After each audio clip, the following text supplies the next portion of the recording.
Hi, everybody. Welcome to Holistic Inner Balance. I'm Dr. Nicole. And I'm Hadley of Happy Healthy with Hadley. We're so pumped today to talk about creating authentic connection, sparkly conversations, and new dynamics with your family. And this could be during the holidays, or it could really be relevant for any time of the year when you're getting together with your family and friends. And so Hadley has so much sparkle inside of her that she's going to teach us how to embrace today. And so I'm really pumped to dive in. Are you ready, girl? I'm so ready. I love this kind of topic because I've just, my family has been pretty intentional with conversations and different things throughout my life. But I think that connection for me is one of the most important things in life. And it's something that I have learned from my parents. It's something that I've also learned from my husband. He's like the king of connection. He doesn't really do like the small talk thing. He just like gets right into it. It's really awesome. And creating like a sense of community and creating a deeper sense of connection is, I think if we were able to do that, like if everyone was able to do that in the world, we would have a much better world. And so I love talking about this kind of thing during this season. I always talk about it with my clients. And so I'm really excited to share this with you all as well. Yeah. And what I wanted to differentiate in that conversation about connection is I feel like there's a really good word in psychology. It's two words.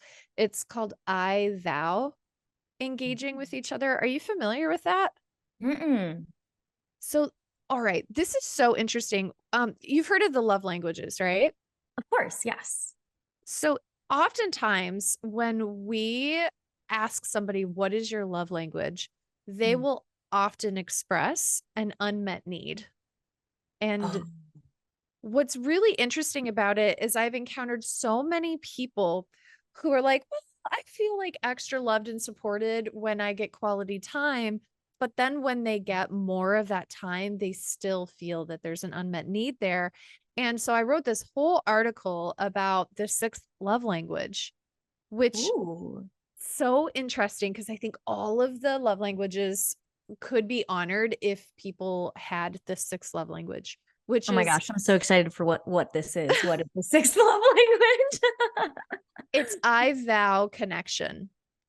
And I thou connection is when we Are relate you to saying are you saying vow with a V or thou th? Just so everyone knows. th, Yeah. Okay, cool. thou, I thou, th.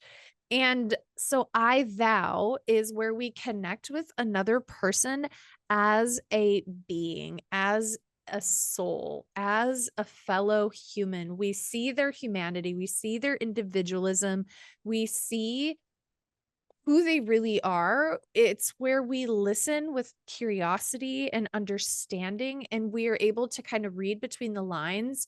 Oftentimes, people are like, don't listen to what I say, listen to what I mean. And I, thou is exactly that. And that's in Um, opposition to I, it, which is where we relate to another person as an object or mm, as an other, as a thing for meeting our needs, as a meat suit holding space in our audience of companions. And so when you're with somebody and you're seeking that real authentic connection, what you want to be looking for is the I thou way of existing. And mm. then when you're in that frame of mind, you have this foundation upon which you can engage in really thoughtful, transformative, sparkly communication. Yes, I love it. Okay, so this reminds me of something that I've been talking about also with my clients, which is allowing people to be different than you have labeled them as. And so coming to all of your conversations through a lens of curiosity and discovering who is this person right now? Like, who are you?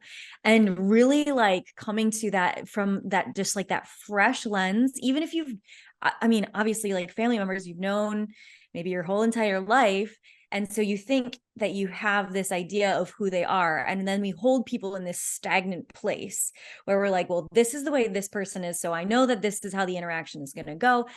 But when we allow, like when we open that up, when we kind of like widen the aperture of, like kind of go from like more of a bird's eye view, it's like, how could this person be different from how they were before? So, because a lot of times when we go back home, we, for the holidays or whenever, we will go back and be like, we're like, oh my gosh, why am I acting like my 12-year-old self? Right? Like, why am I acting like a brat? Or like, why am I acting like super sensitive when I haven't been sensitive in the, for the past like however many years? It's because the people around us, their expectations of us are of what we used to be. And we do that to other people too. So if we really want deep connection, we have to come to it from like a fresh, clean slate of like, oh, like, who are you? And I get to discover who you are rather than having that label on you. Oh my God, I love this so much. There's so many things that are like flooding into my mind that I want to say in response to what you just expressed. And one of them is that I love the first part you said is a fresh lens and curiosity. Because one thing that I personally have had conversations with my husband about is if I do or say or feel something that's incongruent, I don't want to be held accountable to always being that. Mm. Yeah. I want to be able to be looked at with a fresh perspective so that I'm able to look at myself with a fresh perspective and grow and change our minds. And you and I've actually talked about this too, about how some people won't even create a podcast Right. because they're afraid of putting something out there that they may not agree with later, that we feel like we don't have the safe space to evolve and change our opinions. People are like, "Oh, you're wishy-washy or you're waffling or see you didn't Mhm. really know." As Right. opposed to if we allow ourselves to be fluid human beings that change and Mhm. people look at us with that fresh lens and curiosity, as you said, then it creates the space for us to then be curious and to experiment. So I love that what you said. Yes. And so if we come to our holiday situation, whatever your holiday situation is, from that place, from like an intention of, I wonder what I'm going to discover about all of the people around me, then things become really cool. Like it's like you become this curious, um, like investigator or you can kind of like like set yourself up in like an archetype of I was a theater kid, so I love like taking on different characters and stuff, and that can sometimes feel really fun for me. And then it creates this sense, this like lightness, so it's not so, because a lot of times we think connection, like, and we think deep connection has to be so serious, but can we bring in some like levity, some fun with it, and that's why I call it sparkly conversations rather than just deep conversations. It's like, ooh, we can get in deep into something and have it be this like light and fun thing as well. Yeah, it doesn't have to be heavy and it doesn't have to be like a therapy session.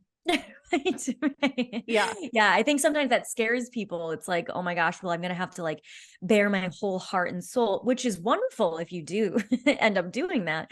But it doesn't have to necessarily be that to feel really connected to someone. So to recap where we are so far is to get into that headspace of interacting with and being with others from an I thou as Mm. opposed to an I it. And so I thou is that I love the curiosity, is allowing yourself to see them for their humanity, seeing them with curiosity, really being interested in who they are, their thoughts, their feelings, their needs, their memories, their quirks, like all of it. Mm. And so approaching it from that I thou, and then having that fresh lens with every single new encounter, and then the levity that can come during conversations doesn't have to be really Mhm. heavy and serious. And Yes. so tell me more. I love that you said being interested. Something that my family always says is like, "Oh, I really liked having a conversation with so and so. They were just so like interested and interesting. It's like, that's like the, that's like the quintessential, like, my family will love you if you are interested and interesting. So it's like, if you're interested in the conversation, if you're actually interested in the other person, that's going to create so much more connection. And I will say that, well, yeah, I will say that, like, you can totally go in really deep. We've also talked in the past about how healing is like going in deep and then coming into levity and then going back into the deep and then coming back up into sort of that like lightness and, laughter or whatever it might be. And that can also be how you connect with other people, maybe how you heal relationships with other people if there have been like fractures. And that's kind of how we connect as human beings as well. So, how to convey your interest? And so, if we look Mm, at just kind of like 101, yeah. I mean, um, the first thing I would say is ask questions. That's ask like, questions. yeah, as like whatever you can do to show that you want to know more. It's something I've had to work on. I'm not like a huge question asker typically. Um but conversation, so connection can also happen by you sharing your heart openly too. That's where my superpower comes in. So I'm not as great at asking questions, but I do work on it. And then I will share openly, and then usually the response is someone will share their heart openly as well. In fact, I've had many people at like different parties and stuff tell me their whole life story and be like, I've never told anyone this, so you don't have to be that open. I can handle it, like I'm fine with it. But sometimes if you're like so super empath and you don't want that to happen, you don't have to share like everything about yourself. But so both, the I love how you said the I thou, because it's both being interested in them but also sharing about yourself. It is equally important. I love that. And you heard me have an awkward pause because somebody was just outside of my office cackling so loudly, and I didn't know if the mic was picking it up. So I was like, you just No, picked but we should that. invite them in. They can We cackle with should. us. They sound interesting. So, Hadley, that was like really good improv. You saw me like awkwardly pause and I was like kind of smirking. And then you were like, oh, I'm going to answer that question. So, you guys, we're really meta real here. We're not editing that out. It's I like love you it. are having a I'm all convo with about me. the improv theater kid You're a background. theater kid. You're so good. So, how to convey your interest, asking questions, and sharing your heart openly too, so it doesn't feel like an interrogation, but like a reciprocal. Yes. And then Yes. Sometimes I feel like sometimes that can happen where it feels like I can sense that the other person is feeling like they're being interrogated when like someone else is asking like a lot of questions, and people can get uncomfortable. And so yeah, so definitely sharing yourself as well is really important. within your comfort zone. Yes. And one thing that I've heard and studied a little bit into is the power of looking into someone's left eye as opposed to Ooh. their right eye. Is when you look into their left eye, that can be like a little bit like, you should experiment with that. Is when you go out and you talk to people, notice what you feel in your body when you look at their right eye versus when you look at their left eye. And the left eye can feel a little bit more like that, can like up the connection. Oh, so interesting. So what is it? So how do you feel when you look in the right eye? Is it more intimidating?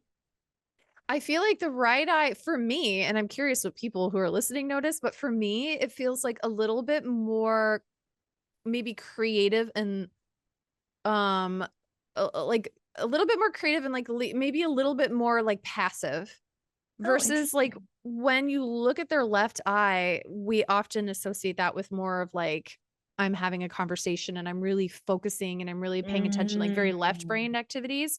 I And see.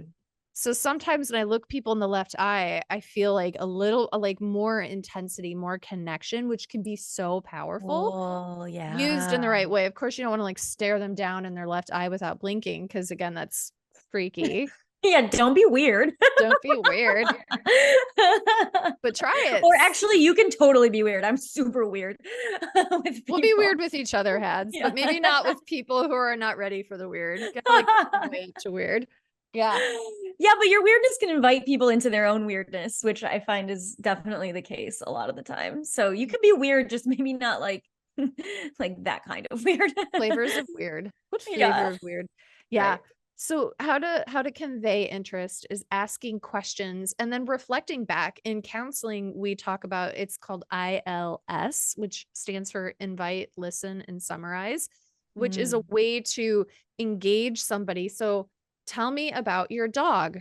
Oh, that's so interesting. So what I hear you saying is that your dog is blah blah blah. Tell me more about that. Right. And so then people like you're using active engagement, and then other things that I wanted to add is like body language can be huge. And so if you're crossing your arms over your chest, it can create a nonverbal cue that you're blocking yourself or you're not interested or you're upset. And so maybe Mhm. relaxing your arms down and having palms up. Palms can feel open, like I have nothing to hide, versus if your palms are down, it can feel like a little bit of a block. And I so then as you love that. Yes. yeah. And That's so usually how I'm talking is with my palms up and I'm moving my hands around. Yeah, that's because so you're good. open-hearted, you might not Mhm. like realize or Right. intentionally do that, but it's like a reflection of how you're feeling. And so if you want to cultivate that feeling and convey to people that's what you're feeling, is put your palms up. And then Yes. Yeah. The cool thing about like doing stuff with our physical body is that it goes either way. So if you're feeling that way, a lot of times you'll automatically do however you're feeling. But if you notice that and you do the opposite thing, it can actually make you feel the other way. So if you're feeling closed off, but you want to feel open, then doing that kind of thing can make you actually feel more open. It's so cool. I feel so like connected to you right now watching you on the Zoom with your palms up. Talking with my hands. I'm trying to like zero in on your left eye through the camera, but I don't know if you can tell. Like staring at So the good. picture, the moving picture. Oh my So God. and of course, like put our phones away. But I really want to, because Right. we could like talk about this for like so many hours, but I don't want to miss out on a chance to hear about the sparkly conversations that you and your family Mm. have and like advice for having new and interesting interactions with your loved ones. Totally. So my family, often we will, well, so sometimes we'll get like table cards. That was like a constant on our dining room table actually growing up was just like these little like dinner conversation cards. And so you could totally get those and bring them to your family gatherings. People might like poke some fun at you. They're not going to be like, that's dumb, we're not doing that, right? Like I mean, if that's the case, maybe listen to our other podcast episode about opting out of your family, your family Yeah. get-togethers. Um, but usually people are going to be like, they might feel a little uncomfortable at first, but then it becomes a really cool connective opportunity. And so then like, people can go around the table and say their answer to the different cards and stuff. And you don't have to answer everyone. You could like the collective people around the table might be like, let's not do that one. That one's like not as interesting. Like we can move on to the next one. Um, we have gotten to a place where like my dad and my sister are both like question masters. They're so good at asking sparkly questions and getting everyone like engaged in them. So we don't even need the table cards anymore. But if I'm there with just like my husband, or if I'm there with like friends, I usually need the question cards. Or I'll just look it up online. I'll just look up like uh you know connective questions to ask at a dinner party or something like that. And there are billions on the internet that you can pull up. And usually there'll be like 100 questions you can ask to create deeper connection or something like that. So that's the first thing that I would say, because it's so easy. It's just like such an easy way to really get to know people on a deeper level. I love that. I just Googled it and I have some pulled up and I'm going to print it and I'm going to put it in my house because we Love have it. people coming over for an office party and I need to feel like I have things to say. Yes. And something else that you might do is if you don't have like your cards handy, is you can also like have like one or two questions that are kind of like your go-to, or you can identify like before you go to a party, before you go to an event, what's my one go-to question that I'm going to ask tonight? So maybe it's like something that my husband and I have kind of done in the past that seems to be a cool one is like, what are you currently excited about in your life, like right now? Because a lot of times people, if you say like, what are you excited about? People will say something in the future, but we're like, we want to know like what you're really like getting passionate about, like diving into in your life right now. That's really cool. And so we say, what are you currently excited about? I And that's love been a this. really fun one. Yeah. I'm writing it down. This is great. Yeah. And then there's another one is, you know, for Thanksgiving, we all go around the table and say one thing that we are grateful for within the last year, something that we, you know, really, really loved from the last year. For people's birthdays, we always go around and say, well, a lot of times we say two things. One, the first one is uh, one thing that we really love about the person whose birthday it is. And those get really like, those can be so, so sweet. Like, it's just like, it makes people, I mean, it makes you cry. Like, it's like, I can't believe people thought, like, I can't believe you thought that about me. Like, I didn't know that you ever noticed that about me. We just did that for Todd over Thanksgiving because his birthday is December 2nd. And so we weren't with my family for his birthday, but we were like, let's all like, you know, go around and like celebrate Todd's birthday while we're all together. And so my family, everyone was sharing these different things, and you can't do the same one as another person either. So you have to do something different. And they were all sharing all of these little different tiny aspects of Todd that they had never expressed before. And that like maybe were a couple of them that Todd had never heard anyone express about him before. So it was so cool to just create that deeper connection. And then the other one for the birthdays is like a favorite memory from your whole life, or a favorite memory from the past year if you do it every year, which is what we do. And so those are really great ways to create like specific connection with a birthday person as well. I think those are wonderful. And Mhm. that is such a cool way to be curious and specific for someone. That first one you said is like, what are you currently excited about in your life right now? And then Mhm. I love expressing your interest and your love and your compassion and caring for another person by pointing out things about them that you see and that you care about. And I think that's really lovely.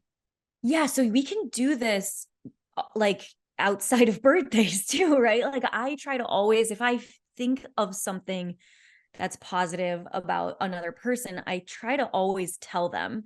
Um, you, Dr. Kane, are the queen of this. So I have yet to get to your level. But I like, I mean, it's not just like compliments, because compliments feel like flattery. Some like that word kind of can sound like flattery, where you're like just like heaping on compliments, but really like, I really appreciate this about you. Or even if you don't feel comfortable saying it in person, maybe you just start by like texting it to someone so that they know, and that can create a deeper connection as well.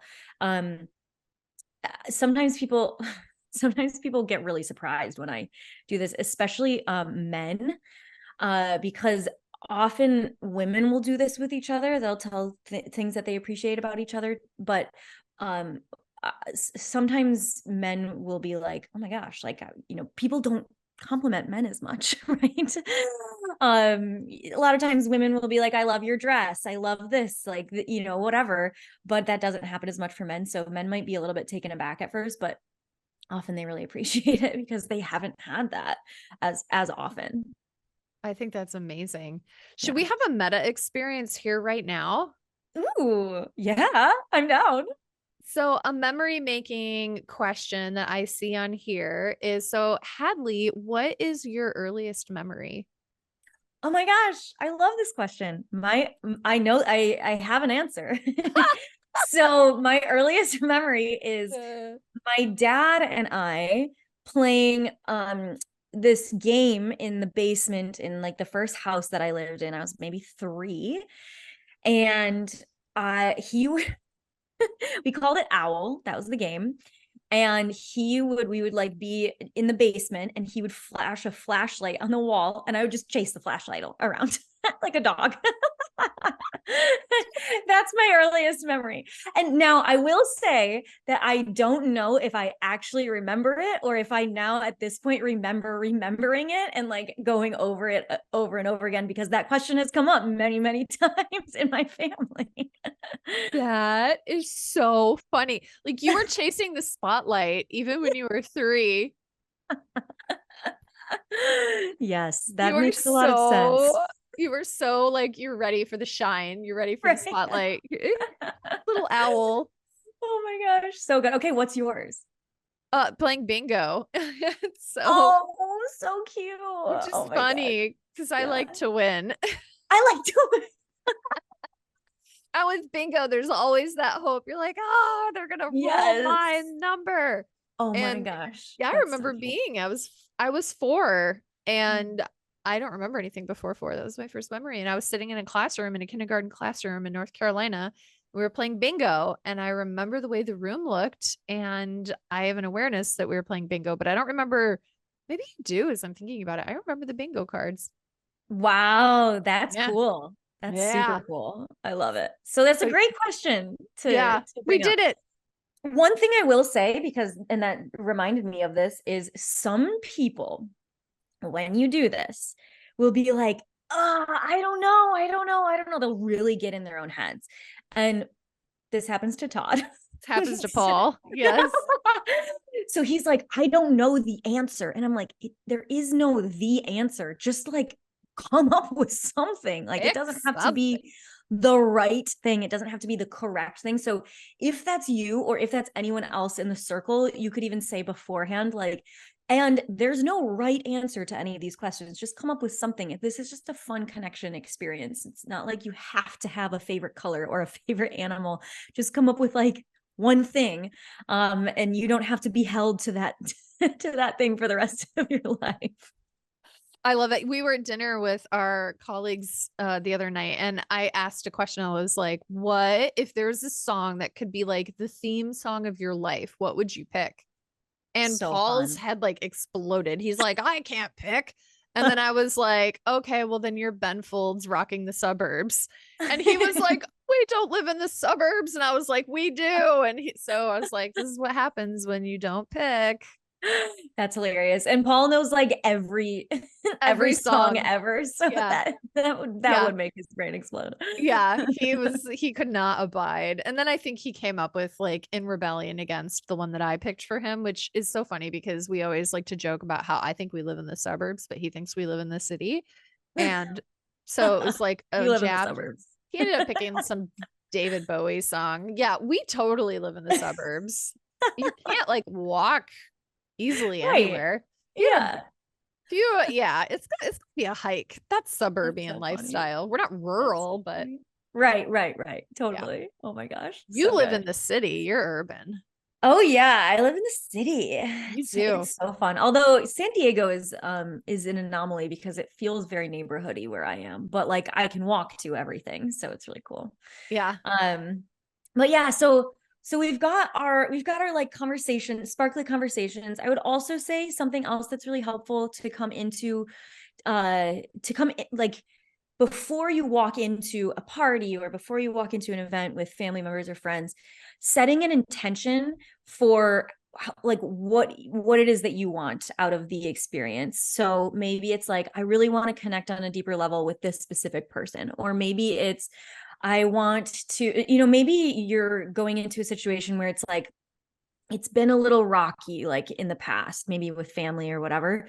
And so this is how I want to show up. This is how I want to actually show up in this situation. And my intention is to show up in that way, or my intention is to hold this boundary, if that's the case. And that can be really, really helpful as well. I would say, even if you're holding a boundary, also maybe set an intention that you still have an open heart at the same time, because otherwise we can feel really walled off and that doesn't create connection. But really, yeah, setting an intention beforehand. Something that Todd and I do is like, okay, what's your intention? As we're in the car going to an event, we're like, what's your intention for this event? And then we'll share about that. Oh, you guys are the best couple. I just love it. I love hanging out with you. Paul and I always leave hanging out with you, and we're like, God, they're just the coolest people. They're just so great. Such You an guys are anomaly. so sweet. Oh my gosh. Well, and you're so good at telling us this. Like, and this is why we feel so connected to you, is because Yes. you're like, you always tell us like how it makes you feel. It's just so cool.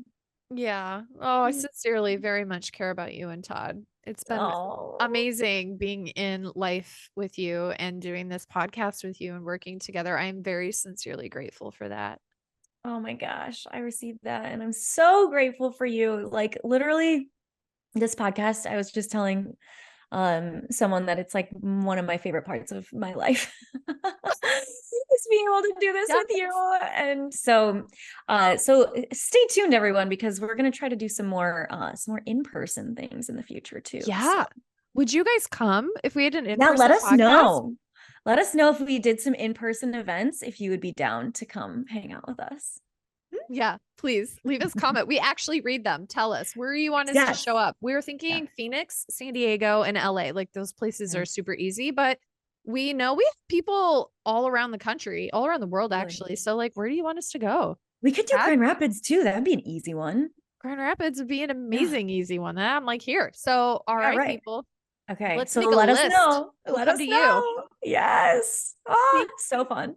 thank you for the sparkly conversation and the I thou connection, Hads. Yes, absolutely. I'm so excited for you all to experience these sparkly conversations, the deep connections that come out of them, the deep and light, and all of the things in between, because they also can create so much laughter, so much fun. So you're gonna all have the most sparkly holiday season ever. Yay. All right. Yes. Everyone, we'll see you later. Love ya. Love you. Bye. Bye.